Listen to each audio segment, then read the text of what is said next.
अल्लाह अल्लाह अल्लाह अल्लाह। जो करता है तू छुप के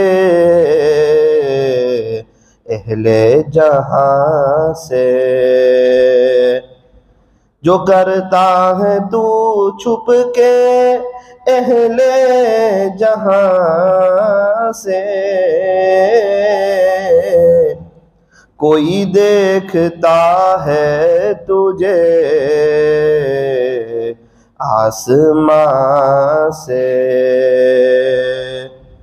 मिट जाए गुनाहों का तसव्वुर इस जहां से, अगर ये यकीन हो जाए कि खुदा देख रहा है, अगर ये यकीन हो जाए कि खुदा देख रहा है, कर ले इबादत जवानी में, ये सुस्ती अच्छी नहीं। जब आ जाए बुढ़ापा तो फिर कुछ बात बनती नहीं। जब आ जाए बुढ़ापा तो फिर कुछ बात बनती नहीं। किसी खाकी पर मत कर खाक अपनी जिंदगानी को,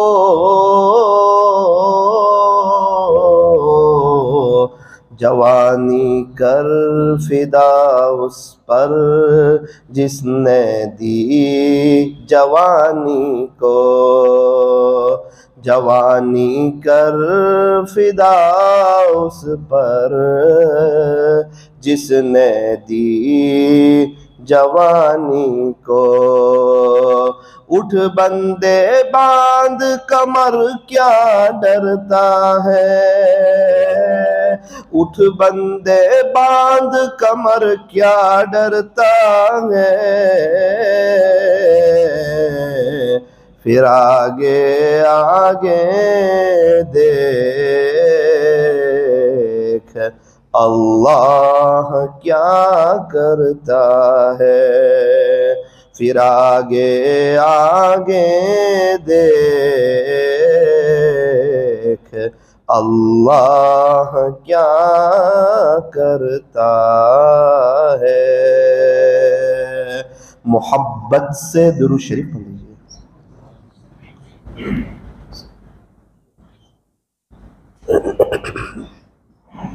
बुजुर्गान मोहतरम और अजीज नौजवानों,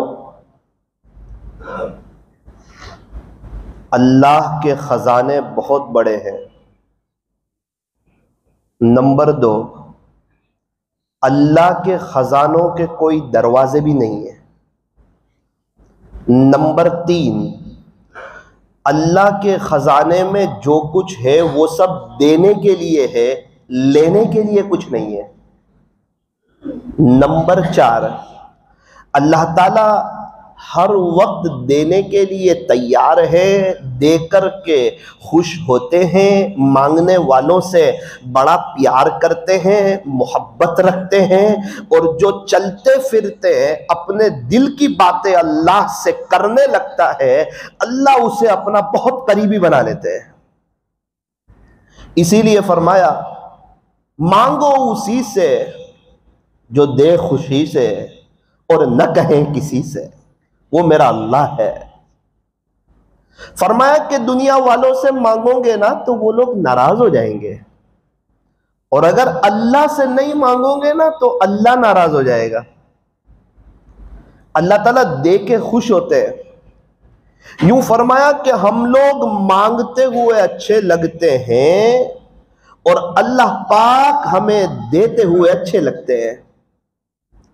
इसीलिए फरमाया कि मुझे पुकारो, मैं पुकारने वालों की पुकार को सुनता हूं। अल्लाह ताला हमारे बहुत करीब है। वनहनु अक़रबु इलैहि मिन हब्लिल वरीद। अल्लाह तबारक व तआला तो हमारी शहरग से भी ज्यादा करीब है। कुरान करीम की ये वो आयत है जो ईमान वालों को हिला करके रख दे कि यार मेरा अल्लाह जब मेरे करीब है तो मैं क्यों किसी और से दोस्ती करूं, मैं क्यों किसी और से दिल लगाऊं, मैं क्यों बदनजरी करूं, मैं क्यों अल्लाह को नाराज करूं, मैं क्यों अपनी आखिरत को बर्बाद करूं। एक काश मैं दोस्ती अल्लाह से कर लूं, यारी उसी से लगा दूं जब अल्लाह करीब है। अपने दिल की बातें मैं क्यों किसी और से शेयर करूं जब मेरा अल्लाह करीब है।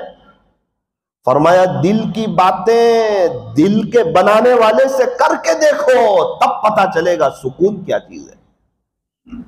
दिल की बातें दिल के बनाने वाले से करके देखो, सारे मसाइल हल हो सकते हैं, सारी परेशानियां दूर हो सकती है, सारे मसले हल हो सकते हैं, सारे प्रॉब्लम सॉल्व हो सकते हैं, बीवी आंखों की ठंडक बन सकती है, बच्चे फर्मा बरदार हो सकते हैं, पूरे घर में अल्लाह के दीन का माहौल कायम हो सकता है, रोजी पैर पड़ी मिल सकती है, दुनिया और आखिरत संवर सकती है, मौत के वक्त कलमा नसीब हो सकता है और कब्र ताहद निगाह वसी हो सकती है। कब्र में जन्नत की खिड़की खुल सकती है, बगैर हिसाब किताब के हम जन्नत में दाखिल हो सकते हैं, पुल सिरात पर से आसानी से गुजर सकते हैं, प्यारे नबी के हाथों हौज़े कौसर पर जामे कौसर नसीब हो सकता है, जन्नत में प्यारे नबी का पड़ोस नसीब हो सकता है। वो खुश नसीब लोग जो जन्नत में बार बार अपने अल्लाह का दीदार करेंगे, उन खुश नसीबों में हमारा भी शुमार हो सकता है। शर्त यह है कि हमें दुआ की तौफीक हो जाए, मांगने की तौफीक हो जाए। वो कौन सी चीज है जो अल्लाह के खजानों में नहीं है, और वो कौन सा काम है जो अल्लाह कर नहीं सकता।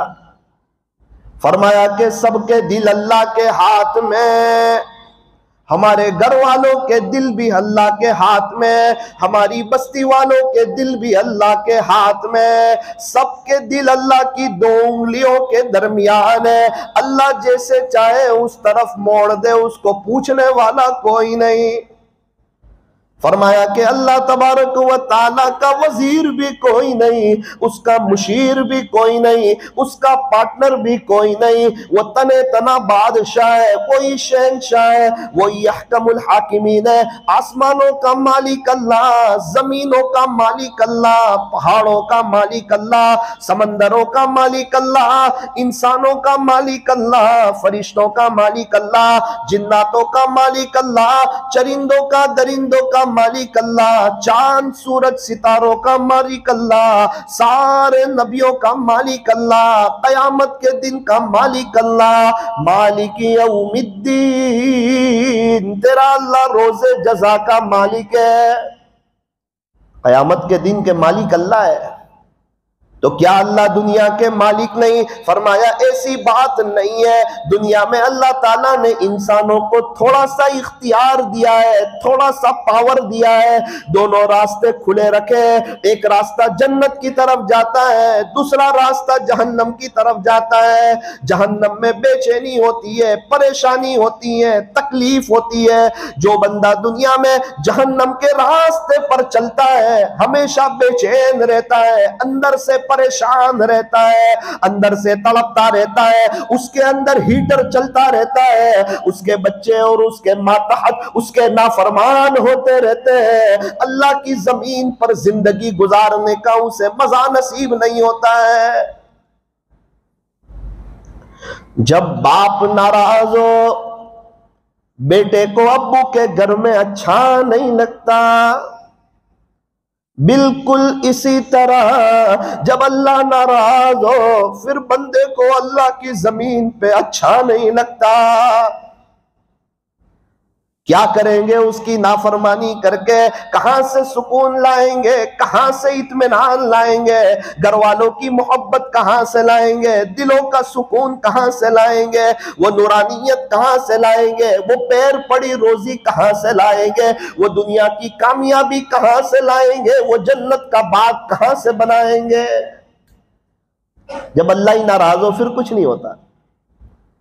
जब अब्बा ही नाराज हो, बच्चा लाख खर्चा करे भाई बहन के पीछे, वो अब्बा को खुश नहीं कर सकता। फिर क्या करे? कोई बात नहीं, अब्बा से कह दे अब्बा मेरे से गलती हुई, मैंने आपको नाराज किया, मैं सॉरी कहता हूं, आइंदा आपको नाराज नहीं करूंगा। अल्लाह अकबर। बाप का दिल बड़ा हो जाता है फौरन। अभी सख्त तरीन नाराज था, भाई बहनों पे खर्च कर रहा है, बाप नाराज है, घर के साजो सामान ला रहा है, बाप नाराज है। एक मर्तबा कह दिया अब्बा सॉरी मेरे से गलती हुई, मैंने आपको नाराज किया, अब नहीं करूंगा, ये पक्की बात है, अब आपको नाराज नहीं करूंगा। बाप का दिल बड़ा हो गया, दुआएं देने लगा, खजाने बेटों के लिए खोल दिए और अपने बेटे से फौरन खुश हो गया और इस बात पर मुतमईन हो गया कि अब मेरा बेटा मुझे नाराज नहीं करेगा।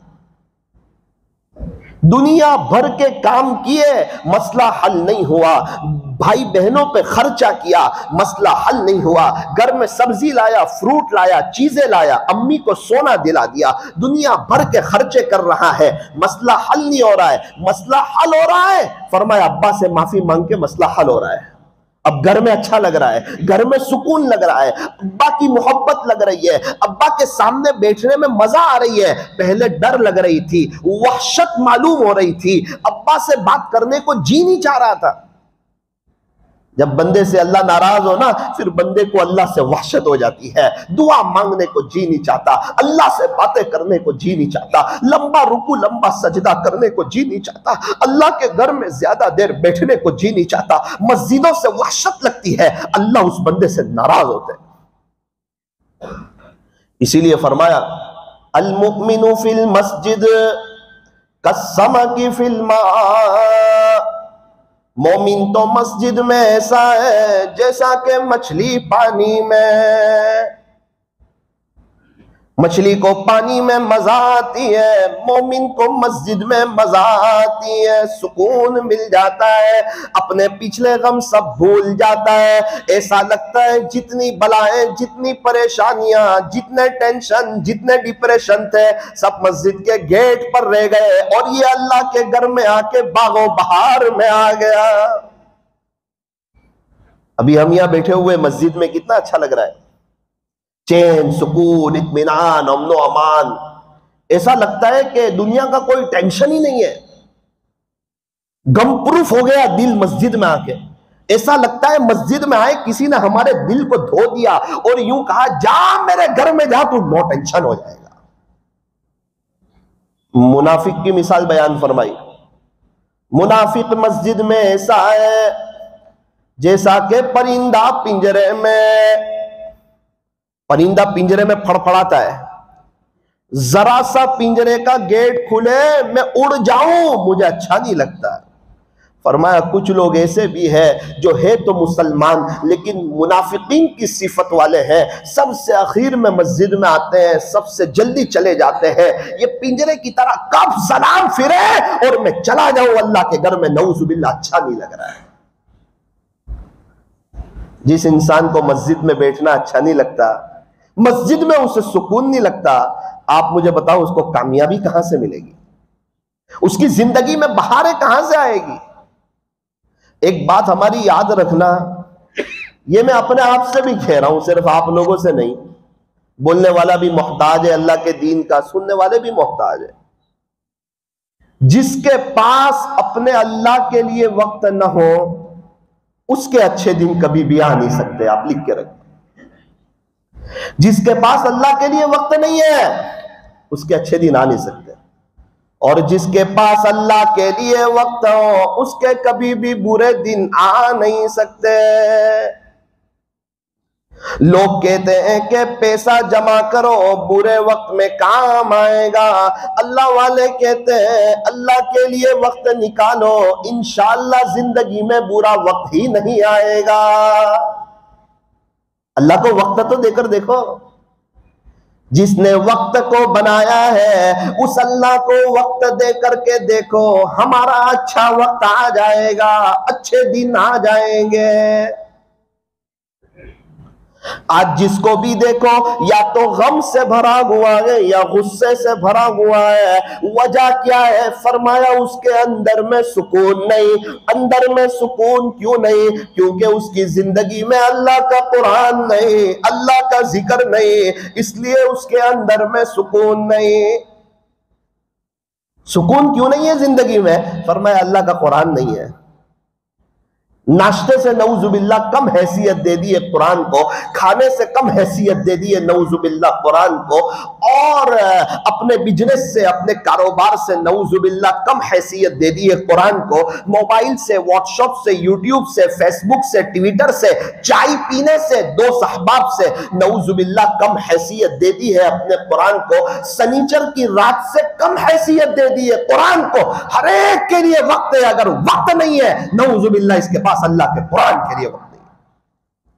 बिजी है ये, बिजी।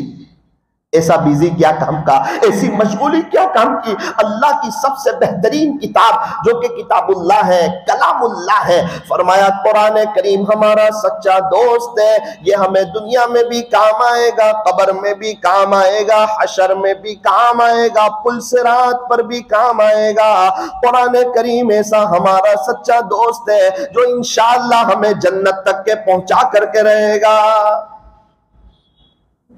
2 हफ्ते पहले एक डॉक्टर साहब से मुलाकात हुई, कहने लगे मौलाना रोजाना 2 पारे पढ़ता हूँ, रमजान में 10 पारे पढ़ता हूँ, हर महीने में 2 कुरान खत्म करता हूँ, रोजाना 2 पारे, चाहे दुनिया आगे पीछे हो जाए मेरे 2 पारे आगे पीछे नहीं होते। मैंने कहा वो कैसे? कहा दोपहर में 4 से 5 का वक्त मेरे अल्लाह के लिए, इस वक्त में न फोन, न पेशेंट, न घर वालों से कोई बात, फोन भी स्विच ऑफ, ये वक्त मेरा और मेरा अल्लाह का। अब अल्लाह से ज्यादा किसी की अहमियत हो तो उसको वक्त दूं, और मेरी नजर में अल्लाह से ज्यादा किसी की अहमियत नहीं है, तो मेरे 2 पारे पाबंदी से हो ही जाते। हमारा कुरान नहीं होता, वजह क्या है? हमने उसका वक्त नहीं किया है। हमारा नाश्ता हो जाता है, दोपहर का खाना हो जाता है, रात का खाना हो जाता है, बिजनेस पर जाना हो जाता है, क्योंकि ये सब चीजों का वक्त तय है। नमाजें हो जाती है क्योंकि नमाजों का वक्त तय, फजर का ये वक्त, जोहर का ये वक्त। कुरान शरीफ की तिलावत नहीं होती क्योंकि हमारा कुरान का कोई वक्त तय नहीं है। तस्बीहात की पाबंदी नहीं होती क्योंकि हमारा तस्बीहात का कोई वक्त तय नहीं है। इसलिए आज की मजलिस में बयान तो माशाल्लाह आप सुनते रहते हो, हम भी बोलते रहते हैं, सुनने वाले सुनते भी रहते हैं, लेकिन जिंदगी जो बनती है ना वो अमल से बनती है। बात यहां से चली थी, अल्लाह के खजाने हर वक्त खुले हुए हैं, अल्लाह ताला देने के लिए तैयार है। मांगने वालों की कमी है, लेने वालों की कमी है। एक आदमी मस्जिद के कोने में बैठ के अल्लाह को कह रहा है, प्यारे अल्लाह 25,000 रुपए कर्जा है, और आपको मालूम है कि मैं हमेशा आपसे मांगता था और आपसे मांग करके कभी भी मैं नामुराद हुआ नहीं। अब 25,000 रुपए कर्जा है, सुबह 10 बजे का वक्त है, 11 बजे मुझे देने हैं, मेरे पास पैसे कोई नहीं है, अल्लाह आप मेरा इंतजाम कीजिए। आप तो पुकारने वालों की पुकार को सुनते हैं, आप तो बड़े बादशाह हैं, बड़े शहंशाह हैं, और मैं कोई मामूली जगह में नहीं आया हूं, मैं आपके शाही दरबार में आ गया हूं। खुशी में भी आपको पुकारता, गमी में भी आपको पुकारता, अल्लाह मेरे 25,000 का मसला हल कर दीजिए। 11 बजे देने हैं, वादा आगे पीछे हो जाएगा। मैंने आपकी जात पर भरोसा करते हुए कर्जा लिया था, और कर्जा इसलिए लिया था कि मेरे पास पैसे कोई नहीं थे, नीयत सच्ची थी, देने का इरादा सच्चा था। रब कोई गैबी निजाम चला दीजिए। अल्लाह के सामने रो रहा है, अल्लाह से कह रहा है, अल्लाह के सामने तड़प रहा है। मस्जिद के करीब में एक मालदार का मकान था, उसको दिल के अंदर एक दर्द शुरू हुआ, घबराहट शुरू हुई। बेचैनी शुरू हुई। उसके दिल में ख्याल आया कि ये शायद तेरी आखिरी आखिरी घड़ियां हैं, ऐसा लगता है कि तुझे अटैक आ रहा है, क्या बेहतर हो एम्बुलेंस को बुलाया जाए, डॉक्टर साहब के पास जाया जाए, कोई इलाज हो जाए, कोई ट्रीटमेंट हो जाए। मोबाइल हाथ में लेता है, दिल में ख्याल आता है अगर वक्त आ ही गया हो, पूरी दुनिया के डॉक्टर मिलकर मुझे बचा नहीं सकते, क्या बेहतर हो कि मैं मस्जिद चला जाऊं, अल्लाह के घर चला जाऊं, वुजू करूं, 2 रकात सलातुल हाजत की पढ़ लूं, शायद अल्लाह मुझे अच्छा कर दे। अगर मेरी जिंदगी में मौत लिखी हुई हो तो मैं अल्लाह के घर में मर जाऊं, ये मेरे लिए सआदत की बात है, ये मेरे लिए खुशी की बात है। मस्जिद में आया, वुजू किया, जैसे ही जमात खाने में आया अजीब मंजर देखा। एक आदमी है जो रो रहा है, तड़प रहा है, आहें भर रहा है। उसकी बात सुनी, क्या कहता है?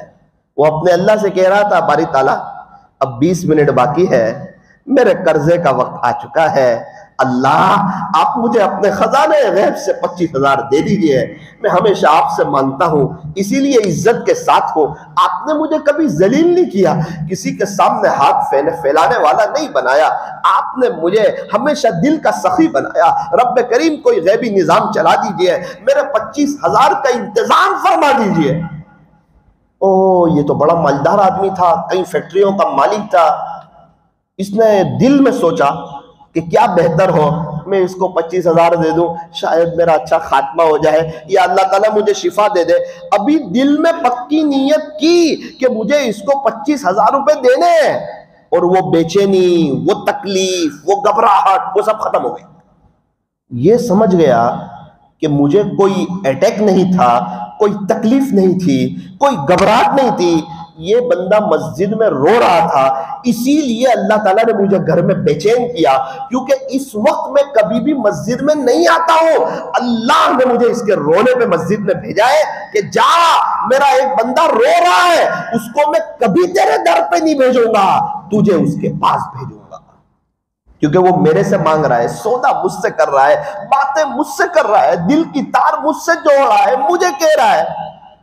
इसने उसको हाथ मारा, 25,000 रुपए जेब में से निकाले, भाई साहब ये 25,000 रुपए अल्लाह ने आपको भेज दिए हैं, आप अपना कर्जा अदा कर दीजिए। उसने जज़ाकुमुल्लाह कहा, बहुत अल्लाह का शुक्रिया अदा किया कि अल्लाह मैंने इनका जज़ाकुमुल्लाह कह दिया, लेकिन हकीकत में मैं आपका शुक्र अदा करना चाहता हूं, क्योंकि इनके दिल में डालने वाला आप, इनके दिल में बात डालने वाले आप हैं, आपने मेरी सुन ली। करीब रब आपका एहसान है, करम है, मैं हमेशा आपसे मांगता रहूंगा, इसीलिए मैं खुशहाल हूं, इसीलिए मैं इज्जतों के साथ हूं, इसीलिए मैं चैन सुकून के साथ हूं कि मैं आपसे मांगता, आप मेरे कान बना देते, मेरा यकीन बढ़ जाता, मुझे किसी और के पास जाने की जरूरत नहीं है। रब्बे करीम आगे भी मेरे काम बना दिया करना। दुआ खत्म हुई, उसने कहा,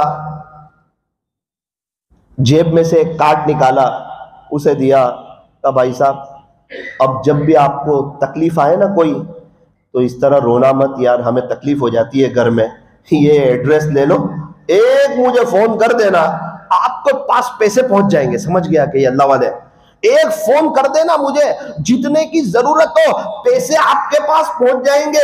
यार मेहरबानी करो, इस तरह न रो, हम तकलीफ में आ जाते हैं, अल्लाह ताला ने हमें बेचैन कर दिया, हिला दिया, मस्जिद में भेज दिया, और हमें आपको पैसे देने पर अल्लाह ने मजबूर कर दिया। आपको अब कभी भी जरूरत हो मुझे फोन कर दिया करना, इसमें मेरा एड्रेस लिखा हुआ है। उसने कहा आपके 25,000 तो कबूल है, माजिरत के साथ ये आपका एड्रेस कबूल नहीं है।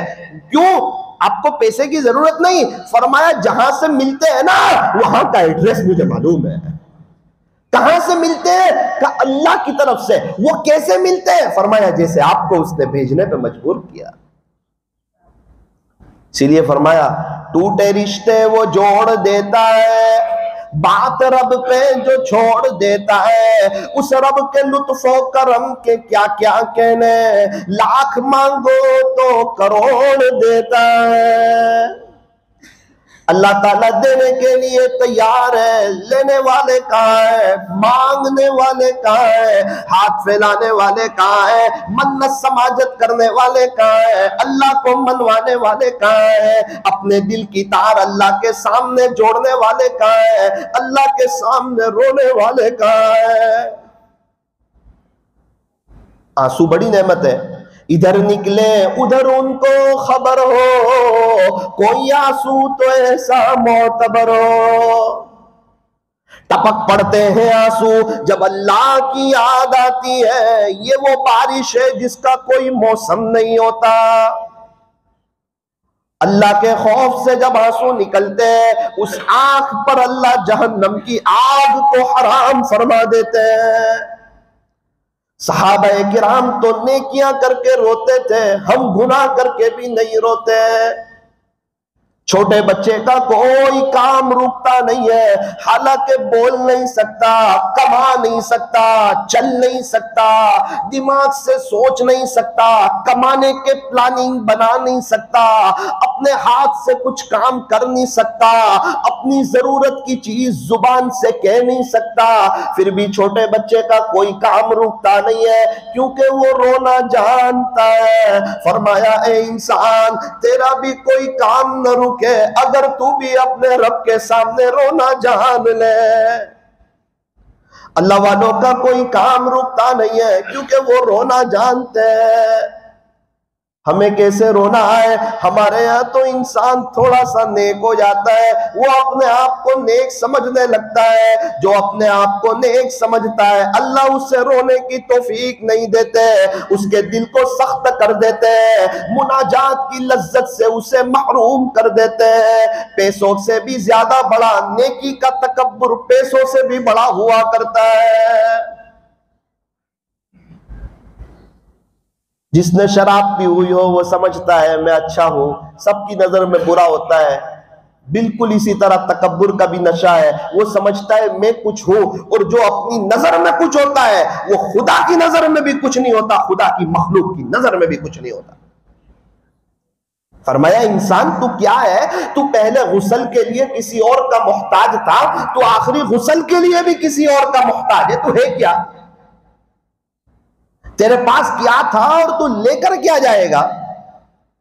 तेरे पेट में गंदगी भरी हुई है, नापाकी भरी हुई है। अल्लाह तुझे दिन में 3-4 दफा वॉशरूम भेज करके तुझे तेरी औकात बताता है। देख तेरे पेट में क्या भरा हुआ है, तेरी इब्तिदा तो देख नापाक कतरा है, और तेरी इंतहा तो देख कीड़े मकोड़े तेरे बदन को खाने वाले हैं। ये तेरा हसीन बदन खाक में मिल जाने वाला है।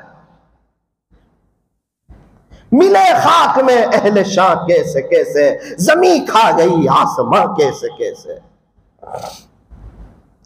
जहां में है हर सू इबरत के नमूने, मगर तुझको अंधा किया है रंग बू ने। क्या कभी गौर से ये भी देखा है तूने, जो महल मामूर थे अब है वो सूने।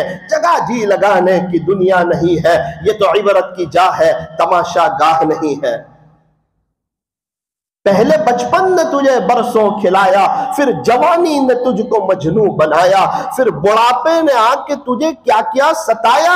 ए इंसान याद रख, अजल यानी मौत कर देगी बिल्कुल तेरा सफाया। जगह जी लगाने की दुनिया नहीं है, ये तो इबरत की जा है तमाशा गाह नहीं है। क्या तुझको यही धुन है कि रहूं सबसे आला, हो जीनत निराली हो फैशन निराला। क्या यूं ही जिया करता है मरने वाला, क्या यूं ही जिया करता है कफन का पहनने वाला। क्या यूं ही जिया करता है जनाजे में सो जाने वाला, क्या यूं ही जिया करता है दफन हो जाने वाला। जगह जी लगाने की दुनिया नहीं है, ये तो इबरत की जा है तमाशा गाह नहीं है। अजल ने न छोड़ा न किसरा न दारा, इसी से फातिह सा सिकंदर बिहारा। जगह जी लगाने की दुनिया नहीं है, ये तो इबरत की जा है तमाशा गाह नहीं है। सुबह होती है शाम होती है, उम्र यूं ही तमाम होती है। ये वन वे है, वन वे। यहां से जो एक मर्तबा चला जाए वो दोबारा नहीं आता। कुरान करीम में अल्लाह साफ ऐलान फरमा रहे हैं, मन आमिल सालिहन फलिनफ्सी, जो शख्स अच्छा अमल करेगा अपनी जात के लिए करेगा, अल्लाह पर कोई एहसान नहीं करेगा।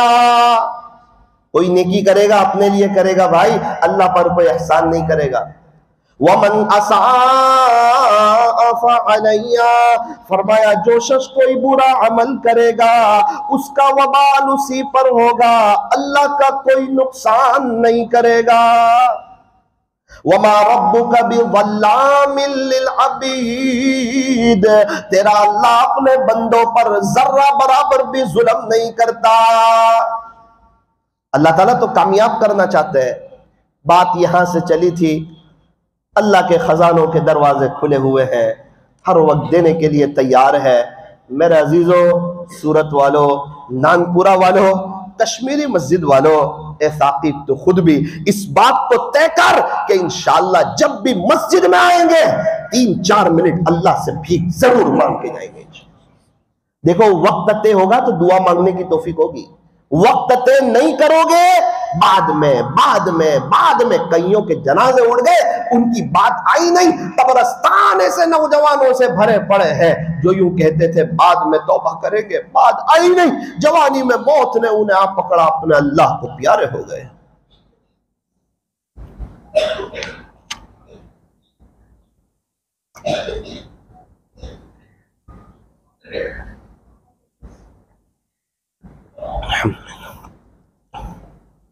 भाई दावत का काम कब करेंगे?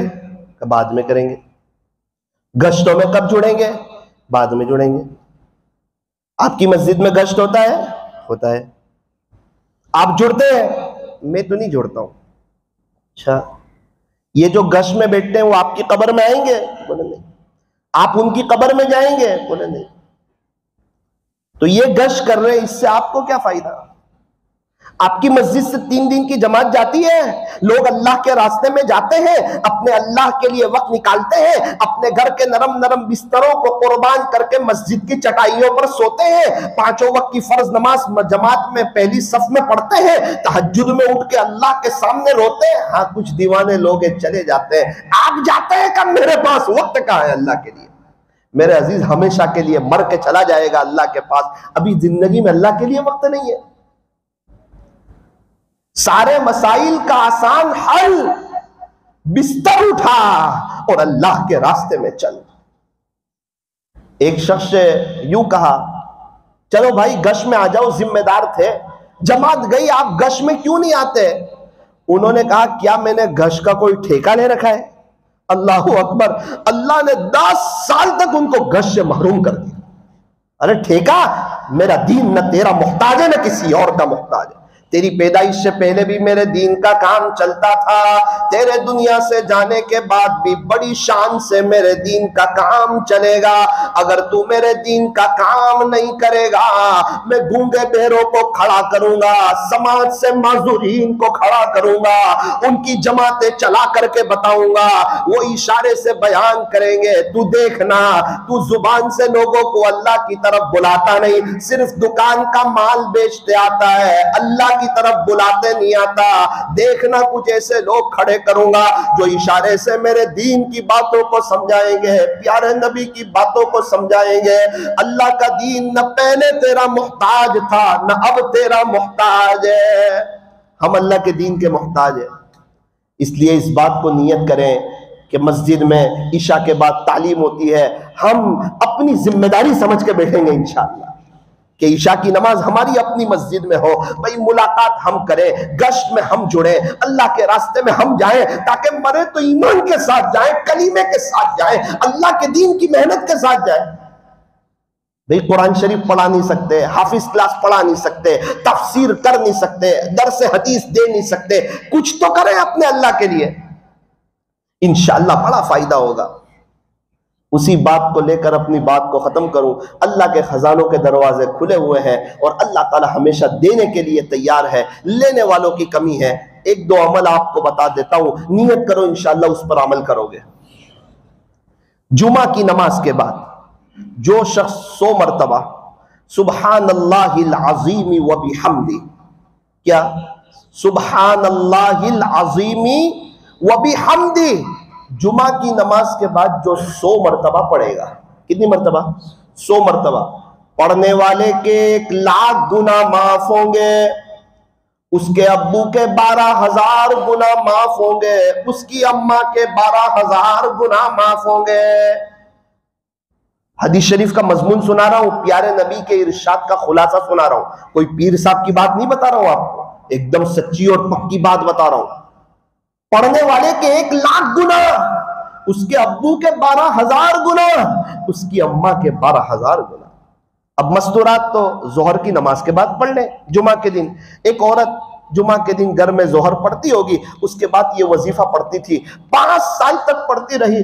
5 साल के बाद उसकी माँ ख्वाब में आई, कहा बेटी तू हर जुमा को पढ़ती थी ना, मेरे 12,000 गुना माफ हो जाते थे, मैंने जिंदगी में गुनाह बहुत किए थे, आज 5 साल हो गए तुझे पढ़ते पढ़ते, मुझे यहाँ पता चलता था कि तू पढ़ रही है, मेरे गुनाह माफ हो रहे, अल्हम्दुलिल्लाह आज 5 साल हो गए, आज मेरे 7 गुनाह माफ हो गए। खुलासा ये, आज मेरे रब ने मेरी मगफिरत फरमा दी। बेटी जज़ाकल्लाह, तूने मुझ पे एहसान किया। सुब्हानल्लाहिल अज़ीम व बिहम्दी।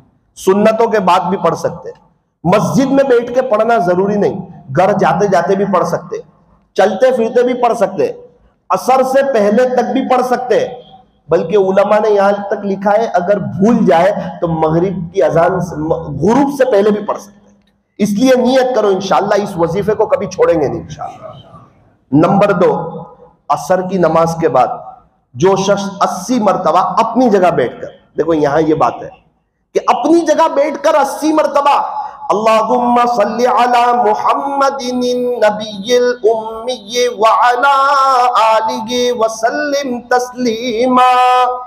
जुमा के दिन असर की नमाज के बाद जो शख्स अपनी जगह बैठ करके 80 मरतबा पढ़ेगा, अल्लाह ताला उसके 80 साल के गुनाह मुआफ फरमाएंगे, 80 साल की इबादत का सवाब लिख देंगे। ये खजाने खुले हुए हैं, दे रहे हैं, लेने वालों की कमी है, अल्लाह नवाज रहे हैं। आखिरी बात, अगर कोई चाहता हो अल्लाह ताला मुझे इज्जतें दे दे, हर कोई चाहता है, इज्जत नफ्स का तकाजा है। एक दिन का बच्चा है, उसको बोलो रोएगा, उसको बोलो बेटा हंसेगा, इससे पता चला 2 दिन का बच्चा भी मोहब्बत का भूखा है। मीठी जुबान वालों की मिर्चियां भी बिक जाती है, कड़वी जुबान वालों का शहद भी नहीं बिकता है। जुबान मीठी हो, जुबान और दिल में हड्डी नहीं, और इसका सख्त होना ये अल्लाह उसके रसूल को पसंद भी नहीं। इसलिए नरमी इख्तियार करो, इंशाअल्लाह मौत के वक्त अल्लाह नरमी से ले लेगा। और अगर चालाक बनोगे, मौत के वक्त अल्लाह ने चालाकी का मामला कर लिया तो कहीं के नहीं रहोगे। दुनिया तो कहती है चालाक बनो वरना लोग खा जाएंगे, लेकिन मैं आपको सही कहता हूं आप नरम बनो। मैंने देखा जिनको अल्लाह ने रमजान दिया, अक्सर लोग नरम थे, उसमें से अल्लाह ने उनको रमजान दिया।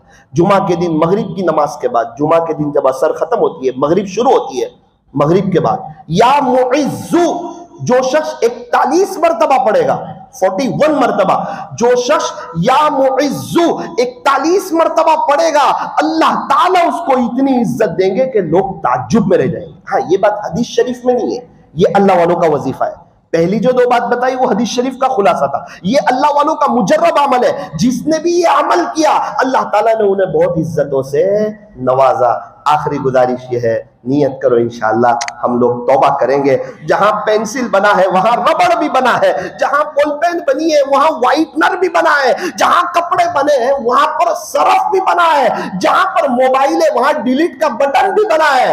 जहां हम जैसे गुनहगार है वहां अल्लाह ने तौबा का दरवाजा भी खुला रखा है। बड़ा करीम है, माफ करके खुश होता है, रहमान है, रहीम है, 100 कत्ल करने वालों को पहले ही माफ कर चुका है। एक वही तो है जो ताना नहीं देता। मेरे अजीजों, अल्लाह की तरफ अगर पीठ फेर के रहोगे, परेशान रहोगे, अल्लाह की तरफ आओगे, चैन, सुकून, इत्मीनान, अमन अमान, कारोबार में बरकत, दुनिया पैर पड़ी, इज्जतों भरी जिंदगी, बीवी बच्चों का फर्मा बरदार होना, सब चीज आ जाएगी।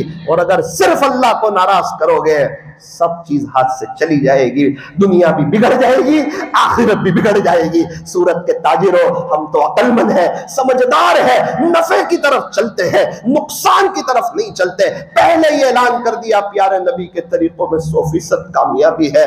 ये फरमान खुदा है, कश्मीरी मस्जिद वालों गौर से सुन लो, नहीं जो मुस्तफा का वो हमारा हो नहीं सकता।